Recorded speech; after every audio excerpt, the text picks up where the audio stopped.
All right, guys, so today we're kind of experimenting with an electric piggyback on my gas system. I don't know if you guys can see in the muddy. Let me turn this motor off, that would help. I'm gonna warm it up. All right, so if you guys look at this, you'll see that this is one of my, I guess, midnight creations in a sense, where I wanted something very lightweight on the back that can still kind of push me around with no gas, meaning no I guess no noise. So I put on a Watersnake electric 18-pound thrust motor running a Dewalt battery. Only draws, I mean, just a few amps. I mean, it's just minuscule. So I'm running a 20-volt battery from my power tools, and we're gonna see how this thing works. I have no clue what about it. It's on full speed because obviously I have to control it here. I don't have any other means of controlling the power. So if you look in here, again, if I did this legitimately, I probably would make it a lot nicer or smaller, probably much smaller actually. Yeah, 20 volt 8 amp hour battery that kind of knocks down to 12 volts. All waterproof connections. You know, it's my box. Okay, so as I started kind of meandering out with the gas, I noticed it was a little bit heavy on the swing, because you got a motor on one side, meaning the electric on one side. So I'm kind of thinking that the electric needs to piggyback off the rear in the center versus the side. That's an interesting thought. So right now, we don't even know if it works, but I can tell you right now, the steering is a little stronger, a little harder to keep aligned because of the weight on one side. Not that it's a big deal.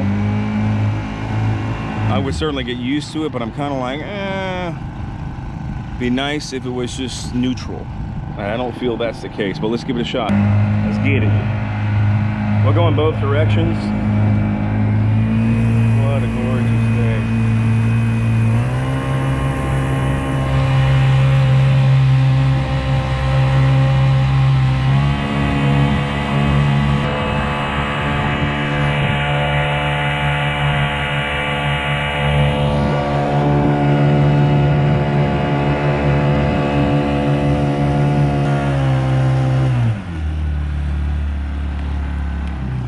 So I think we are far enough out. We're gonna hit that, we're gonna kill the gas and see what the electric does. With the gas, we got 5.6, which it felt like that. No doubt about that, 5.6. The electric definitely is not gonna be nearly as fast. If we get to, we're lucky, but we got 5.6 at that last run going in. I didn't measure it, you know, with current. There's no point. So I'm gonna go in current. That usually is the telltale sign if it's gonna, you know, give me some speed or not. So we're at 5.6 with the 50cc dragging the electric. So now we're gonna reset this, hit the electric, and see what happens. I don't foresee 3 miles an hour, but we'll see. I have no idea what this is about to do, so hang tight. We're gonna flip this on. Shouldn't be too drastic, it's only 18 pounds. All right, we're moving. We're not moving fast, but we are moving stealthily. Again, we're moving. So I'm gonna reset the counter and let's see what this does. This is probably like 2 miles an hour. So let's just cruise around. Let's see what happens. I mean, I am not in a rush. But again, this is an 18-pound thrust electric piggybacking out the 50cc on the side, not the center. So there's no neutral buoyancy on that engine. But my concern is, hey man, let's just see if this works. So the 20-volt battery, that's pretty cool. Just go into your garage and grab what you want. Take a few extras. So right now I'm running an 8 amp hour battery that has a 12 volt drop. So right now we're at 2.9. Well, damn, that's surprising. I didn't think we'd get that far with an 18 pounder. I certainly wouldn't run the record on speed, but dude, I am not complaining.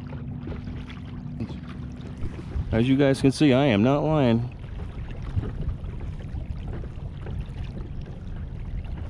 I don't foresee it lasting that long, but now with the leg technically on the side, it's going to definitely slow us down. But with it neutral, I would still be in the 6s with the gas, no doubt about that. Gas is obviously a lot stronger. And as you can see, there we are. We're just kind of cruising. Oh, I can't wait to put this in neutral setting in the center of the motor in the back. That would be super dope. but it's working on a 20-volt DeWalt battery. Check this out. That's it, guys. I have my spare in case I conk out, but still 20 volts, not bad. All right, so we're about 10 minutes into this journey with the electric motor, and we're about average 2.6. Now, mind you, I'm going across current. It doesn't feel very fast, but it's 2.6. The highest was 2.9. And we're still cruising, man. That battery's still chugging away. So right now we're about 10 minutes into the journey. All right, so this is an 8 amp hour, and you can see it is still on 3 bars. That's pretty badass. So that means right now we're about 10 minutes in. We haven't broke a bar yet. So mathematically, long story short, we got 30 minutes on that battery minimally. That's not bad. And I don't even think we haven't even broke the first bar, so it may go 40 minutes. I gotta be honest, man, the speed's not bad for cruising. Man, I'm not disliking it. I would say we're about 2.25 right now. It's cruising, man. This isn't bad. I'm just gonna keep going. This is pretty nice, man. If I neutral that motor in the center, this is gonna be sweet. So we're just gonna just tap that battery out. Of course, gas is better, much faster, but whatever. I mean, once you're on site, this would work. Coño, this is nice. I mean, literally, we keep pushing it. 2.49. It was a little bit lower earlier. The initial push with the current going with us was 2.9. Yeah, very cool. You guys can see that or not? All my tree hugging friends would be proud. Of course, we get to the fishing spot first with the gas engines. But that's okay. All right, so we are literally 18 minutes into this journey on the electric kicker. 2.45 is the average, and I am still at 3 bars on a DeWalt 8 amp hour 20 volt battery that I beat the dog crap out of with all my power tools. But the whole point behind this was not even to do that. It was the fact that could we have gas and electric working harmoniously between the two setups? And the answer is yes. So I'll let it get down to the 1 bar, and I can do the math from that point. Obviously, when it gets past the 1 bar, that's probably going to be, you know, it's going to die off pretty quick. These batteries tend to do that. But just the mere fact that I got 20 minutes on the clock right now, I would have to assume that we're going to get maybe, you know, 45 to an hour out of one 8 amp hour battery, just to kind of putz around if you're in the spot. Not bad. So let's see what happens. We're going to keep going. All right, guys, I finally pulled the battery. I wanted to see if this thing was even close to a 2 bars. It finally reached 2 bars, as you guys can see. We have over 23 minutes on the clock. Average speed 2.44, highest speed 2.9, which I think that's just the initial thrust. 8 amp hour battery, so we're gonna at least double that. So you're probably talking 45 minutes to an hour. All right, so we are at 0.93 miles at 1 bar. I'm impatient. I need to crank my gas up and run this thing. So 2.9 was max. That was, again, like I said earlier, that's just probably just the initial thrust. 2.45 in a mile, that is not bad. That battery is gonna last you at least an hour at this point at an 8 amp hour, because we're, you know, 38 minutes-ish into the trek here at a mile. Almost a mile. All right, this is cool. This works. So we're gonna center mount it next time and just run this thing, man, and just use it and see where it goes.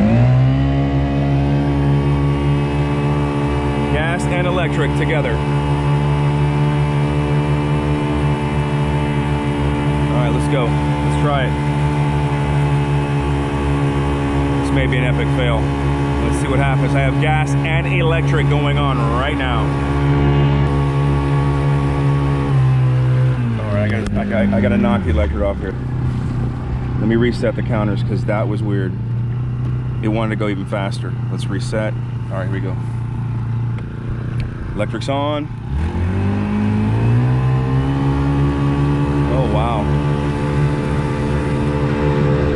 6.1 was my max with with gas.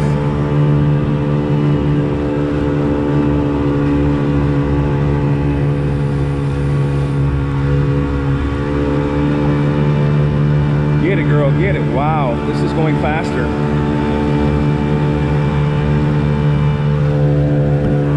Okay, that was pretty nuts. Okay, so I'm gonna switch counters because I certainly don't believe it.